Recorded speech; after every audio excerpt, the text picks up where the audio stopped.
High বন্ধুরা, দেখো আজকে আমি তোমাদেরকে 36 সাইজের একটা ব্লাউজ কাটিং করে দেখাচ্ছি। পিছনের পার্ট কেটে দেখাবো তোমাদের। দেখো অনেক গুরুত্বপূর্ণ কতগুলো টিপস আমি বলতেছি, তোমরা একটু ধ্যান দিয়ে শুনবে, দেখবে তোমাদের যে কোনো সাইজের ব্লাউজ কাটার সময় এই সমস্যাগুলো যেগুলো হয় সেই সমস্যাগুলো আর কখনোই হবে না। তোমরা শুধু ধ্যান দেবে যে আমি কি জিনিসগুলো তোমাদেরকে দেখতে বলছি, যে জিনিসগুলো খুব গুরুত্বপূর্ণ হয় ব্লাউজ কাটার সময়। পিছনের পার্ট একটা গুরুত্বপূর্ণ জিনিস, যেটা পিছনের পার্ট থেকেই সামনের পার্ট কাটতে হয়, সেই জন্য পিছনের পার্টটা কিন্তু সবার আগে ভালো করে কাটতে হবে ঠিক নিয়মে, তাহলেই সামনের পার্ট কিন্তু ঠিক হবে। তো সেই জন্য প্রথমে যেটা তোমাদের করতে হয়, নর্মাল ব্লাউজে যেটা করা হয়, 1 ইঞ্চি বেশি নিয়ে তোমরা একটা দাগ টেনে দিবে, সেটা হচ্ছে তোমাদের লম্বার মাপ হয়ে যাবে। 1 ইঞ্চি কী জন্য, হাফ ইঞ্চি উপরের সেলাইয়ের দিকে চলে যায়, আর হাফ ইঞ্চি নিচের দিকে আমাদের পট্টি যখন লাগাই তখন চলে যায়। সেই জন্য 1 ইঞ্চি নিলে তোমাদের এক্সট্রা নিলে পরে তোমাদের রেডি মাপটা যেটা তোমাদের দরকার সেটা হবে। 5.5 ইঞ্চি আমি তীরের মাপ নিয়েছি, 6 ইঞ্চি নিচের দিকে আর্মহোলের শেপের জন্য 6 ইঞ্চি ডাউন করে নিলাম। এবারে এখান থেকে বডির মাপটা আমি টানতেছি, এখানে আমি বডির মাপটা বসাবো, তোমাদের দেখাচ্ছি কীভাবে বসাতে হবে। তোমরা দেখো খুবই সহজভাবে তোমাদের বুঝিয়ে দিচ্ছি, তোমরা বুঝো। দেখো এই সমস্যাগুলো কিন্তু খুবই হয় ব্লাউজে, এই সমস্যাগুলো তোমরা যদি দেখো তাহলে আর এই সমস্যাগুলো তোমাদের কখনোই আর ফেস করতে হবে না। দেখো মানে যেগুলো হয় আর্মহোলের বগলে অনেকটা কাপড় জমে থাকে, কুকড়া হয়ে থাকে, হ্যাঁ, একদমই শেপটা ভালো আসে না। তো এই কাটিং দেখলে কিন্তু তোমাদের আর কখনোই এই সমস্যাগুলো আর হবে না, হওয়ার চান্স থাকবে না। দেখো 36 সাইজের ব্লাউজ, 36কে যদি আমরা 4 দিয়ে ভাগ করি কত হচ্ছে, 9 ইঞ্চি। তো 9 ইঞ্চি আমাদেরকে এখানে নিতে হবে ফিটিং মাপ। এটা সূত্র, এটা তো মানে জানোই তোমরা। তো 9 ইঞ্চি নিলাম, 1.5 ইঞ্চি লুজিংয়ের জন্য আমি নিয়ে নিলাম। এবারে এখানে আমাদের মিডিল করতে হবে ফিতাটাকে। দেখো মিডিল করে 1 ইঞ্চি উপরের দিকে আমি একটা পয়েন্ট করে দিলাম, এটাকে আর্মহোলের শেপটা আমাকে বসাতে হবে। সেই জন্য আর্মহোলের শেপ এভাবেই তোমরা কিন্তু বসাবে, যেভাবে আমি দেখাচ্ছি। দেখো এটা তো নর্মাল হয়ে গেল। এবার এখান থেকে তোমাদের দেখতে হবে আর্মহোলটা তোমাদের কিন্তু খুব একটা গুরুত্বপূর্ণ পয়েন্টস, এই বগলের দিকে কাপড় অনেকটা কুকুরে থাকার।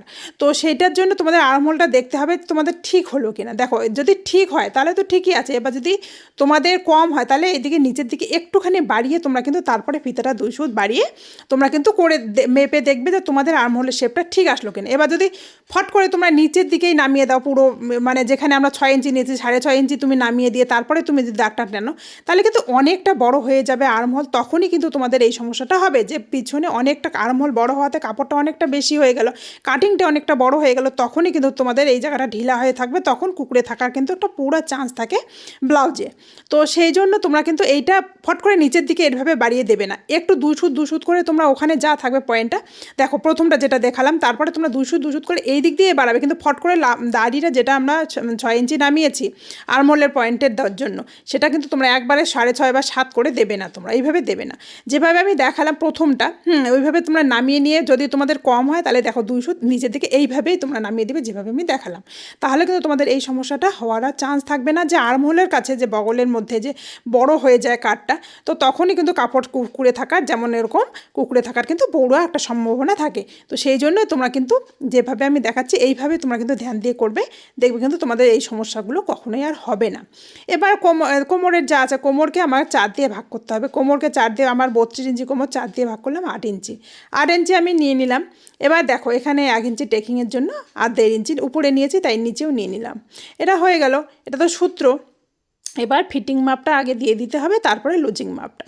হ্যাঁ, কিন্তু তোমাদের বগলের যে মাপগুলো দেখলাম সেগুলো কিন্তু মেন গুরুত্বপূর্ণ পয়েন্ট, সেগুলো কিন্তু তোমরা দেখে নাও, এটা কিন্তু একটা টিপস ছিল।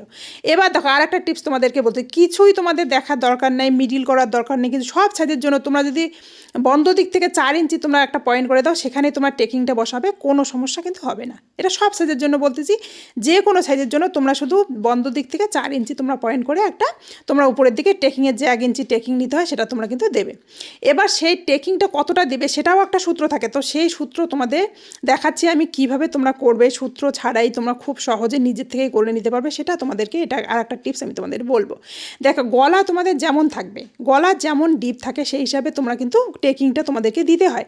সেটা দেখো নতুন অবস্থায় তোমরা বুঝতে পারো না কতটা দিব, তো সেই জন্য এই ভিডিওটা তাদের জন্য আমি দেখাচ্ছি। দেখো তোমরা খুব সহজেই কিন্তু টেকিংয়ের মাপটা তোমরা বসে নিতে পারবে। দেখো আমার এখানে 10 ইঞ্চি গলা ছিল, 10 ইঞ্চি আমি নিচের দিকে ডাউন করে দিলাম, দিয়ে আমি রাউন্ড শেপ করে দিলাম, এল শেপ করে দিলাম, যেমন তোমরা চাও ডিজাইন করে নিতে পারো। দেখো এবারে যদি এর থেকে তোমরা বড় করো, মনে করো এখানে আমি এটা 12 ইঞ্চি করে নিলাম, এবার 12 ইঞ্চি করলে তো তখন এই ড্রেকিংটা তোমরা কী করে অত বড় দেবে, দেখো গলার সঙ্গে তো লেগে যাবে, তাহলে তো এমন একদমই সুন্দর হবে না। তোমরা তো জানোই এভাবে কখনোই সুন্দর হয় না, ব্লাউজে কখনোই ওরকম থাকে না। পিঠের থেকে তোমাদের নিচের যে রাউন্ড শেপ মানে যে ডিজাইন থাকবে তার থেকে কিন্তু মানে তোমাদের হাফ ইঞ্চি হলেও তোমাদের টেকিং ছোটো দিতে হবে, এটা কিন্তু ধ্যান দিতে হবে, এটা কিন্তু টিপস। হ্যাঁ, এটা কিন্তু একটা টিপস ছিল গুরুত্বপূর্ণ এই ব্লাউজ কাটিংয়ে। দেখো এটা হয়ে গেল। এবার এর থেকে যদি আরও তোমরা ডাউন করে দাও তো সেক্ষেত্রেও কিন্তু এই সূত্র কোনো কাজে লাগবে না, তখন কিন্তু তোমাদের নিজের থেকে আরও টেকিং ছোটো দিয়ে দিতে হবে। হ্যাঁ দেখো এইভাবে তোমরা নিজের থেকেই তোমরা যখন গলা তোমাদের নিচে নামতে থাকবে টেকিংও ছোটো হতে থাকবে। এটা কিন্তু গুরুত্বপূর্ণ একটা টিপস তোমাদেরকে এই কাটিংয়ে আমি দেখালাম। দেখো এইগুলো ধ্যান দিয়ে তোমরা কাটবে, দেখবে সুন্দরভাবেই তোমাদের কিন্তু ব্লাউজ তোমাদের অটোমেটিক ফিনিশিং সুন্দর হবে, ভালো হবে। এবার যখনই পিঠ তোমাদের ডিপ হয়ে যাবে, কান্ধা গিরে যাবে, কান্ধা গিরে যাওয়ার জন্য কী করতে হবে, 2 সুত তোমাদের কিন্তু ভেতরের দিকে যেমন দেখালাম আমি সেই দিকে কিন্তু তোমাদেরকে নামিয়ে নিতে হবে। আর যদি তোমরা যখন মানে ফুল শোল্ডার মনে করো কলার আলা করলে, তোমরা বোট নেক করলে, তখন কিন্তু উল্টো দিকে করতে হয়, সেটা আমি পরে একদিন ভিডিও করে দেবো। আজকে তোমাদেরকে ডিপ পিটের মানে গলাটা আমি দেখালাম যে কীভাবে করলে তোমরা সুন্দরভাবে ব্লাউজ ফিটিং করে নিতে পারবে, কোনো সমস্যা হবে না, একদমই সুন্দরভাবে। আর্ম হোলের বগলেও তোমাদের কাপড় কুকড়াবে না, আবার টেকিং কতটা দিবে সেটাও তোমাদের মানে সমস্যা হবে না। এই মানে প্রবলেমগুলো যাতে না হয় সেই জন্য এই ভিডিওটা বানানো। দেখো তোমাদের যদি আমার এরকম ভিডিও ভালো লাগে অবশ্যই তোমাদের পেজে নতুন হয়ে থাকো, অবশ্যই পেজটাকে ফলো করে দিও। আর যদি কোনো উপকার লাগে অবশ্যই একটা লাইক আর কমেন্ট করতে ভুলো না তোমরা। দেখো আমি কিন্তু তোমাদের খুব সহজভাবে দেখিয়ে দিলাম। আমার পিঠ খুব একটা ডিপ নয়, সেই জন্য আমি 100 নিচের দিকে নামিয়ে নিয়েছি, ওটা কিন্তু নিজের থেকে তোমরা করবে। দেখো একদম খুব সহজভাবে দেখালাম।